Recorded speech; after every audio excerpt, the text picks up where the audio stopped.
Welcome to the Retirement Roadmap by SHP Financial, a podcast empowering today's retirees and pre-retirees to make well-informed financial decisions that will help you spend more time living and dreaming than worrying and wondering. Are you ready to get started? Let's go. Welcome again to another edition of SHP Financial's Retirement Roadmap podcast. I'll be your host, Matthew Peck, joined by Laura Russo, another returning member of SHP Financial. And today we're going to be talking about things such as impact and making a difference and significance. Words that we sometimes will toss around, but truly can mean something because it's a form of legacy.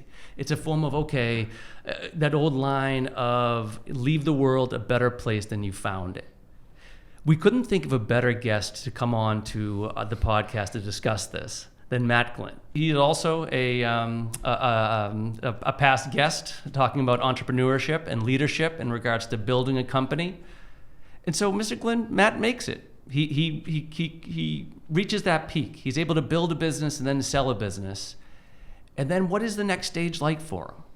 Well, over the next 30 minutes, you're going to find out exactly how much good work that he is doing and how much good word he is spreading with all of the different campaigns and endeavors, all with leading by his heart. And again, I'm honored to have you on to talk about all the different programs and projects that you're doing. So without much further ado, Matt, welcome to the show again. Thank you, Matt. It's glad to be back. Hi, Laura. So glad to have you here. Well, and this is the first time because I think the last time it was just me and Matt. Yeah. So now we have Laura to obviously grace us. Yes, and I'm actually very excited because I've known Matt for a long time now. It's gone by fast, but when it came across my calendar what the topic was going to be, and I saw Matt Glynn, I was like, I know it's going to be a good episode. Yeah, I certainly want to be a part of that, to say the least. So, Matt, I want to begin with, have you always been charitably driven? Was this something that happened later in your life, or was this something that from day one you wanted to volunteer and you wanted to give back? I would say no. I was probably, like most people, very concerned about myself only. And that's how I grew up. And, my mother was a great and wonderful person, always helping people, but it was really family and only family. And then we had Joshua, and all of a sudden I decided, what am I leaving him? My legacy is more than what I'm doing for just him. It's about what are you doing to make the world a better place. And then my wife and I started going to church. We both became Christians, and then it became the overall part of it is how do you help people, because we're not only going to a better place here, but a better place in the hereafter. And I talk about that a lot. Well, to ask about that more specifically, so did the church itself lead projects that you then joined in, or was it vice versa, that you came in with these ideas and then you kind of helped get the congregation to take action? Probably it was the same thing at the same time. My wife tells me that she's always telling me to be quiet. Wait, Karen, your wife says that too, Matt? Okay, I was like, Wait, you're spilling our secrets as wives. Like, wait, don't worry, we're not a secret community that we have a code of conduct where we... Yeah, is that girl code for something, Laura? That's right. And I think probably for some of our listeners, let's talk a little bit about the actual project that you're working on with the church right now, because that's consuming a lot of your time, and that's kind of at the forefront. So could you give us a little background on what you're doing there? Well, before we get into that, what I'd like to say is I don't want this to become what a great guy I am. I do what I do because I love to do it and I love to help people. And Evan asked me to come on because it's a way for people to how to get involved and where to get involved and why to get involved. Yeah. And it's, being a company that had the ways and means started that because you had to have the ways and the means to do it. And then a number of years ago, I remember somebody was talking to me and they said, the difference between knowledge and wisdom? And I was like, I thought about it and I was like, I really don't.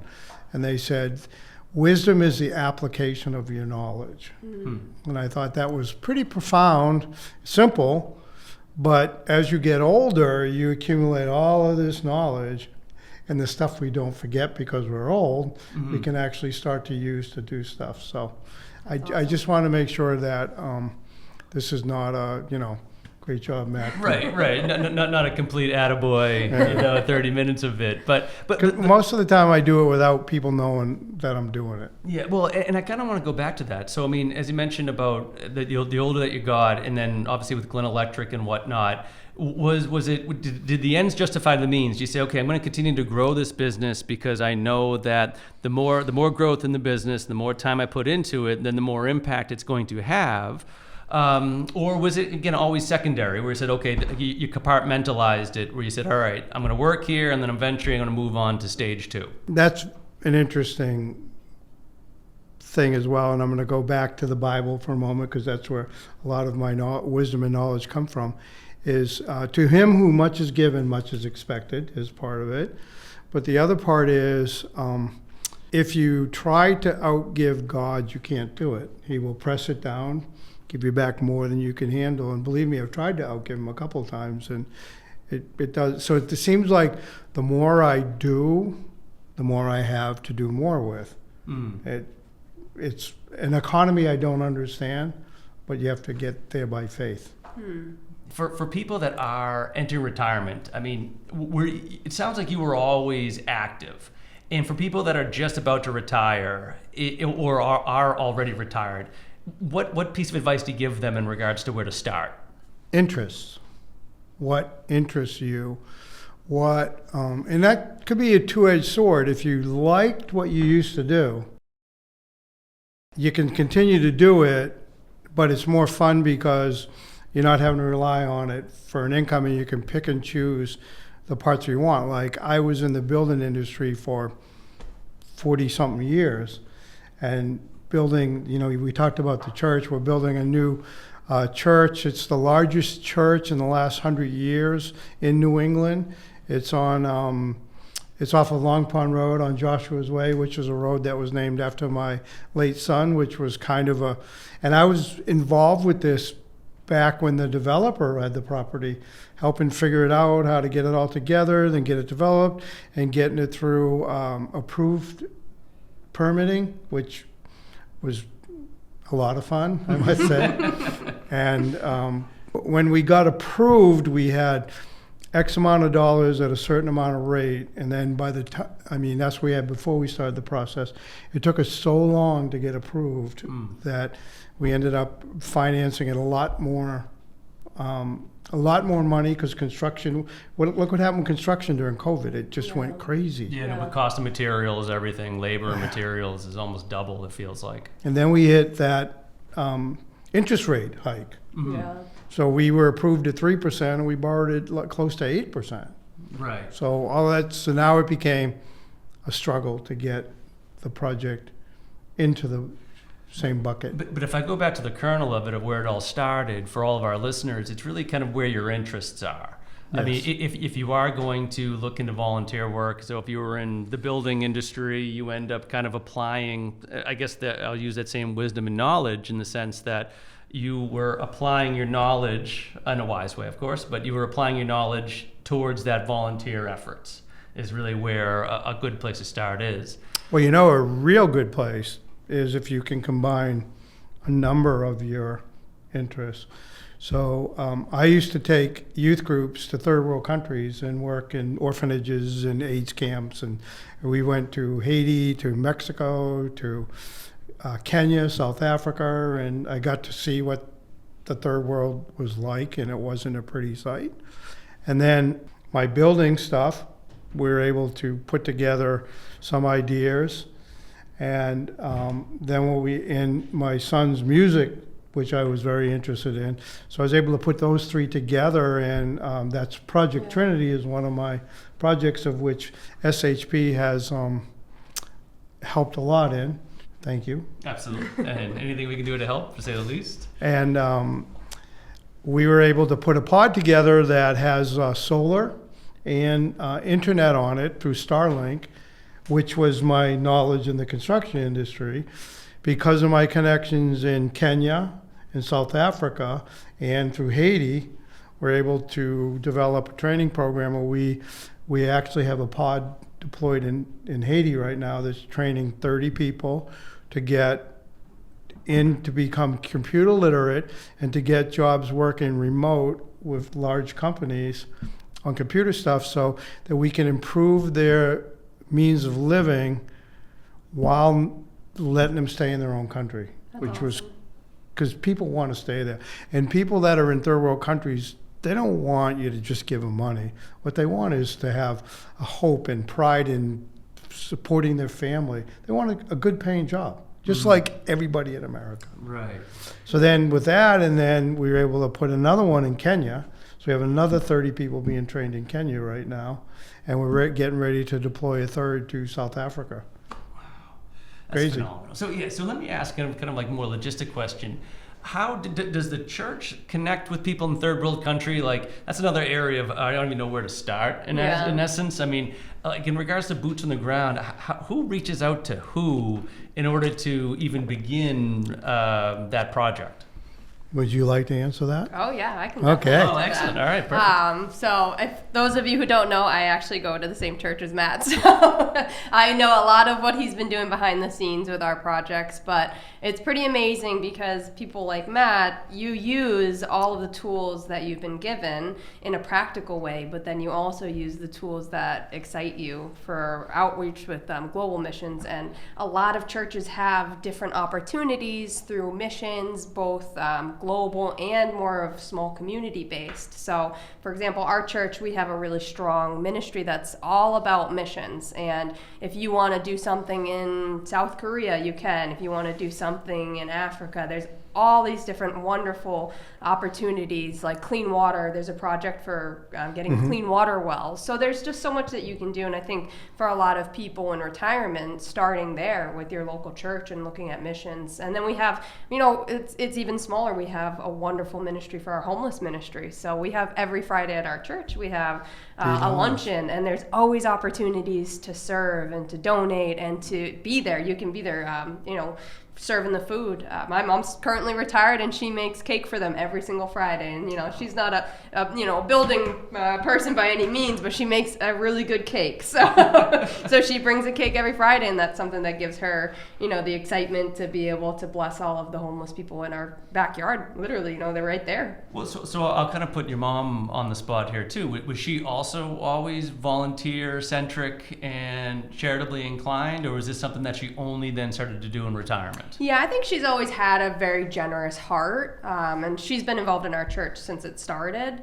But when you're raising 5 kids, you don't really have that same opportunity. You're working full time. You don't have that same capacity. So I saw a lot of it when she retired and when she stopped working, where she started wanting to do more. And she is absolutely involved in so many different things. So I think retirement is a huge blessing for people because it allows you to be freed up and do what you want to do. And I'm interested at some point, Matt, if you can talk about too the balance between when is it maybe too much that you're doing and you need to kind of take a step back and also kind of protect some of your own personal time. We can save that for after, but I am interested because I think a lot of people who are, I want to say type A maybe, it's easy to fill up your calendar. And we were joking around earlier saying that, I think there's actually secretly 3 Matt Glenns out there all working at once doing these things. He's cloned. There's 3 Matt Glenn clones. That or he hasn't watched TV in 25 years. It's got to be one of those 2 things. But no, it's a great question though, Laura. I mean, yeah. So, do you ever find yourself like almost too busy or taking on too much?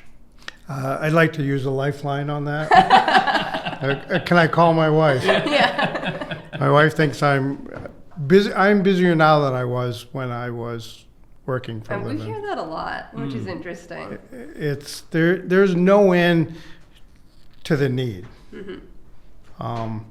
And there's no end to the impact you can make. And I'm not talking dollars is a part of it as well. Fortunately, I've done well in my life that I can put my money where my mouth is in a lot of cases. Also to impact, like your mom, baking a cake. And it was kind of interesting. I was there a couple of weeks ago just helping with the homeless, and this man walked in, and he looked like he was 10 years older than me, and I recognized him. I went to elementary school and junior high, and he's homeless, and he lives in the streets of Plymouth, and I took the time to sit down with him, which being retired gives you the time just talk to people sometimes. And I said, well, what's the difference? What happened to you that didn't happen to me, or vice versa, that you're homeless and I'm, you know.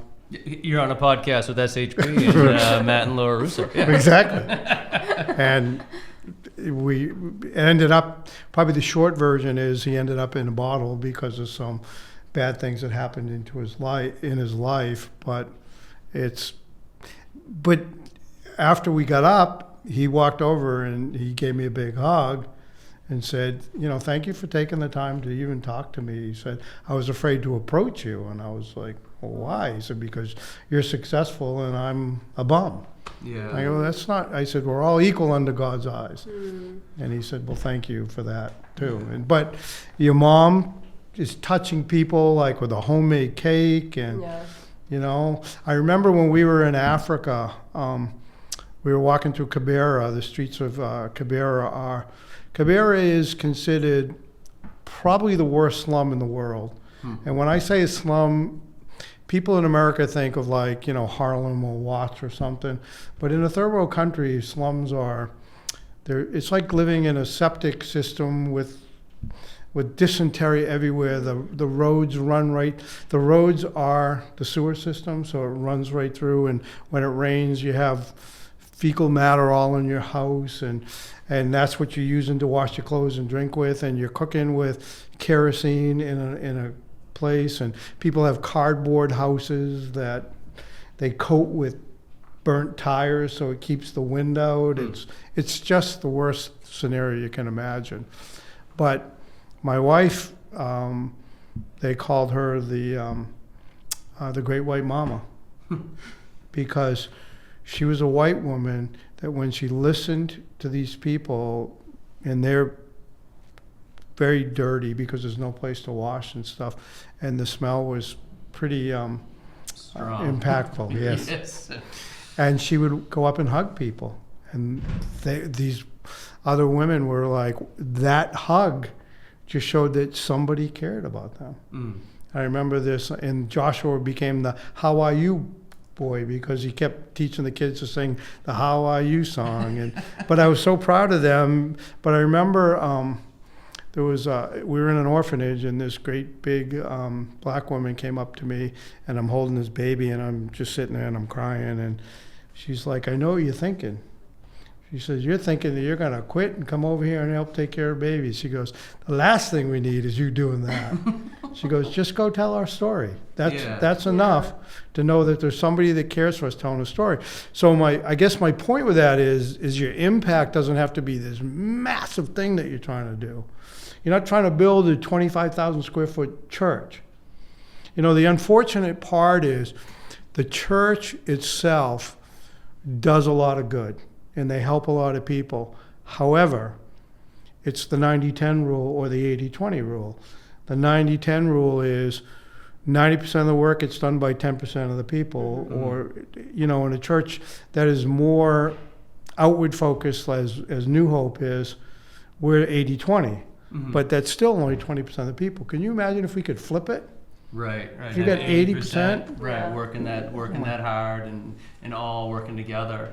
I mean, and that's the other thing too I was going to say about the sort of like the ways and means in essence. I mean, I truly enjoy that about our job, Laura, is the fact that we can create financial plans for people that then give them the time or give them the liberty to do what they want with that time. And so we'll handle the finances. You know, we'll make sure that that you have a plan in place through thick and thin, bear markets, bull markets, interest rates up, interest rates down. But trying to boil it down to a client, and I think too, this is what today's podcast is really at the heart of it is all about, is what do you do with your time? Right. You know, if I wave my magic wand, and sometimes I wouldn't call it a magic wand, but I'll wave my magic financial plan, meaning that I can then create a plan for somebody, create a plan for clients of mine, and now I've created time, I've created a free calendar and how clients then fill that calendar. I enjoy watching. I enjoy seeing that play out and living vicariously through our clients, definitely. And so that's kind of what it's all about. Because obviously we know where Matt's dedicated his time to, and kind of just trying to put that spin on it, so that for all of our listeners that either are approaching retirement or are already retired, think in terms of that, because time is a finite resource. Right. Yeah. And what you do Especially with at it, my age. clearly. Yeah. It's harsh words. Is Derek available?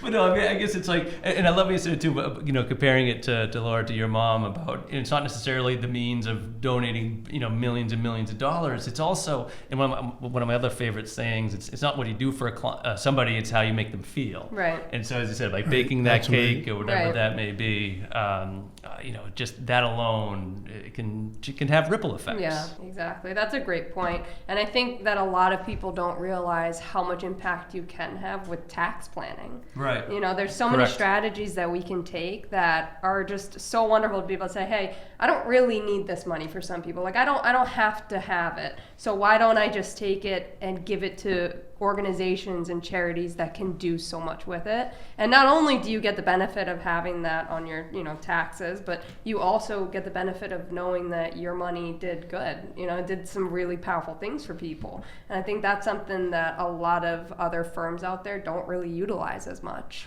Well, and to that point, I mean, I will credit the government for having they do incentivize Yeah. charitable contributions, Yeah. right? They do have that tax write-off and tax incentive to do that. And then, Laura, to your point, there are all these different great strategies. I mean, Yeah. I love donor-advised funds, or Yeah. DAFs is what we call them. But donor-advised funds are a fantastic way of almost creating your own scholarship or Or almost legacy. creating your own foundation. So for all our listeners that don't know, you're able to donate appreciated stock or property or any other large asset, and then it goes into a donor advised fund, and then each year you can it stays invested, but you get a write off on the way in, and then then every year ongoing you're able to donate to different causes or whatever that Yeah, may be, yeah. and so you can literally see your, as I said, this little mini foundation going and pretty easily set up. Yeah. Obviously, you have to have the ways and means to do it, like we were saying, but there's all these amazing strategies. Tax planning, to your point, Laura. The other thing I was going to say too, and this is also where I sometimes stumble, is how do you choose what to give and where to spend your time, Yeah. especially in a charitable way? Because there's so many amazing causes and so much need out there. Like Matt, you kind of referenced that earlier, because you said there's a lot of need, and obviously there is. Sometimes I stumble because like where do you dedicate yourself? Or how do you choose? One of the first things I look at is the balance of the charity. If they spend more than 85%, more than 15% on their overhead and fundraising, I usually don't contribute to that. So if they can keep it, and a lot of them are 90% goes to the work. So that's great. The second thing is, what are their missions? Another part of that is, are there other means for people? And people have asked me, why are you helping in a third world country? I said, in America, if you are driven, not even driven, if you are competent, you can be raised in a single family house, be a minority, and you could become president of the United States, like Barack Obama did. Mm-hmm. That guy could have been down here, but he became president of the United States. Right. So there's not a safety net in other places. The other thing is, sometimes what I look at is what their accomplishments like. If you can, there's a house almost across the street here that is a halfway house for people. And when you come out of a drug program and you're clean and everything, and then you go back to the same place with the same people, your chances of full recovery are next to none. Mm. So if you can go to get them to a place where other people are living there that have been through this, and it's out of their old environment, they're coming to Plymouth, and it's too hard for them to connect with those, they have a better chance. So you kind of have to look at everything together. And then you decide if you're going to work in it. Like I work in the Project Trinity, so I donate a lot to Project Trinity. I'm a board member at E3, which is in South Africa, and so I donate to that because I can see where the money is going. Yeah. Yeah, you have direct involvement. Yeah. And I know we touched on it, but I really just want to expand a little bit on Project Trinity. I mean, the idea that it's almost like work from home, but for a third world country. Yeah. I mean, the idea of having these sort of like storage units, which you kind of see on these container ships, basically, but completely repurposed for work, for outsourced logistical work that a lot of companies, large companies, small companies, can outsource. And I mean, gosh, what they, even if they get paid like $5 an hour, that's triple what they would normally get paid. I mean, I couldn't even imagine. And then, as you said, with Starlink, and for all of our listeners, Starlink is that satellite-based internet. So now they have internet, they have good, solid working conditions, and now we're teaching them to fish rather than just giving them fish. Exactly. And so, I mean, so we have 2 so far. So tell us a little bit more about that. Well, there's program. even more in Project Trinity, which is morphed into something completely different. And it was my friend Jim Goldenberg. He came to me and said, what do you think we could do with our knowledge? And we both were able to put in some money, him a lot more. And then we hired Dave Connor, who was another member of our church, as our executive director, who has a huge heart for what we're doing. So we started doing this. We're getting ready to train people. And then what we found out is, in a third world country, if you pay somebody too much money, you will ruin their lives. And you'll drain the country. Because if you take a teacher in Haiti makes $80 a month. A month, okay. A month. $80 a month. Right. So we've just hired 2 teachers in Haiti to help with our young adults, and we're paying them $300 a month.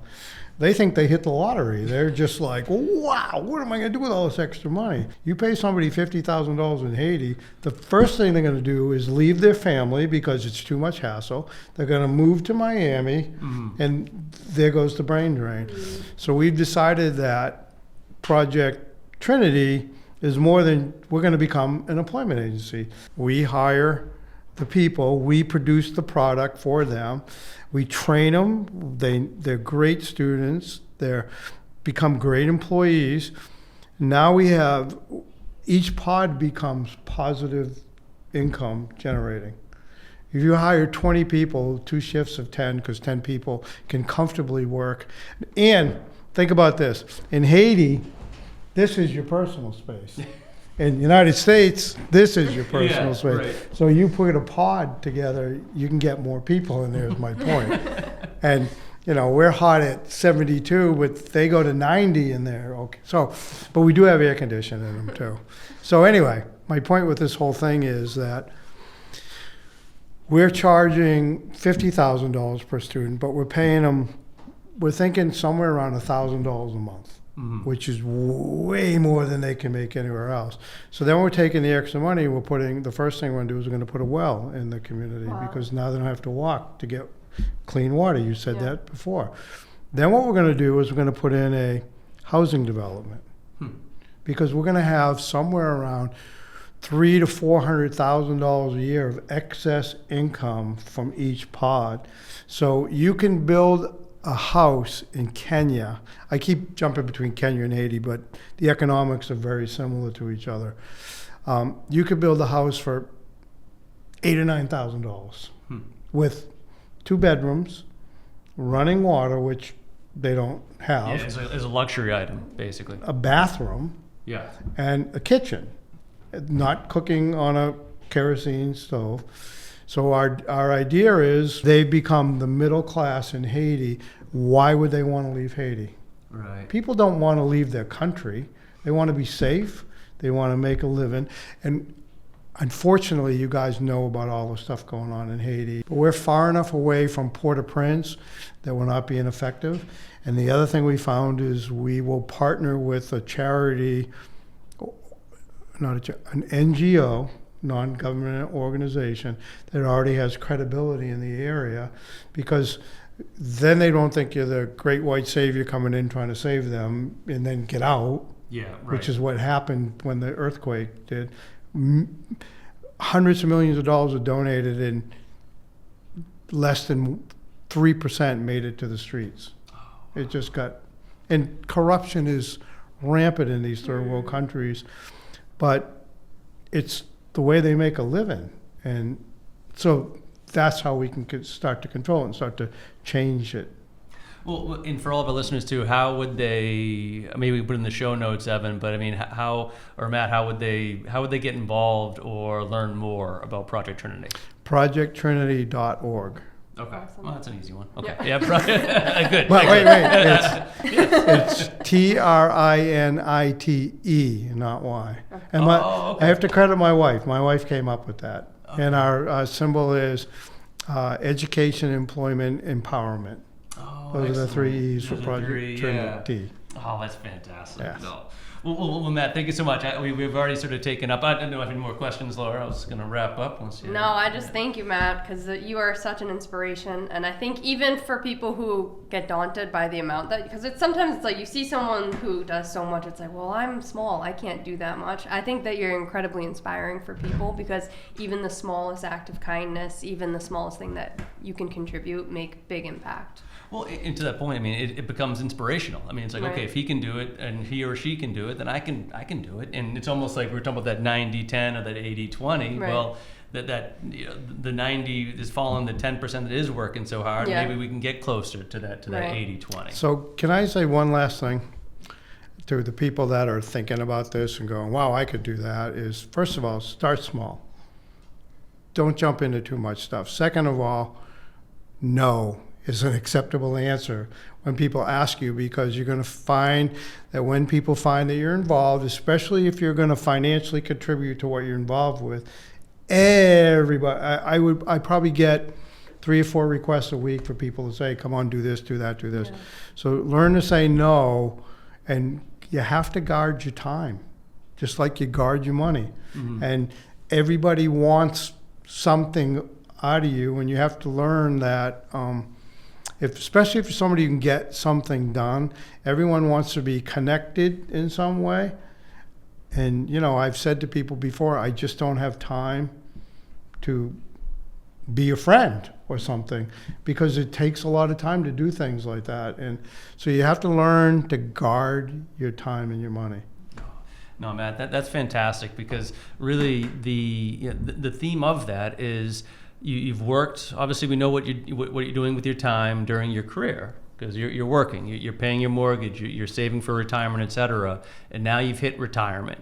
And what do you do at that time? Because we all know it's so precious. Mm-hmm. Where does those energies, the energies that took you to where you are, to get you to that point where you can retire, you know, financially, that's where Laura and I and everyone here at SHP helps, to make sure that that foundation of a plan is in place. But now suddenly finances are not a worry. And now time is really the most important thing, the most important decision that you make. And again, Matt, I want to thank you again for coming on, because we're seeing where Matt Glynn's time is being spent and the impact that it's having, and the innumerable projects that he's working on and contributing to. And we certainly hope that everyone else kind of it takes inspiration in that and applies themselves with their knowledge and applies them in wise ways, so that we truly can change the world, in whether in the small ways or big ways. It all adds up, and it accomplishes the goal we talked about at the beginning, which is to leave the world a better place than you found it. Thanks for listening to the Retirement Roadmap podcast by SHP Financial. If you've enjoyed today's episode, be sure to hit the subscribe button so future episodes are automatically downloaded directly to your device. And if you've liked what you heard, please share the show. Create your own little ripples so we can help even more people with their retirement goals. If you want access to all past interviews, including notes, resources, and exclusive content from SHP Financial, visit shpfinancial.com/podcast. Thanks again for joining us on the Retirement Roadmap podcast. And for all the attorneys out there, and disclaimers and disclosures, I'm just going to put on my super serious voice and add our own. No statements made during the Retirement Roadmap podcast shall constitute tax, legal, or accounting advice. You should consult your own legal or tax professional on any such matters. Information presented is for educational purposes only and does not intend to make an offer or solicitation for the sale or purchase of any specific securities, investments, or investment strategies. Investments involve risk, and unless otherwise stated, are not guaranteed. Our investment advisory services are offered through SHP Wealth Management LLC, an SEC-registered investment advisor. Insurance sales are offered through SHP Financial LLC. Our advisors and insurance reps may offer clients advice and/or products from each entity. No client is under any obligation to purchase any insurance product.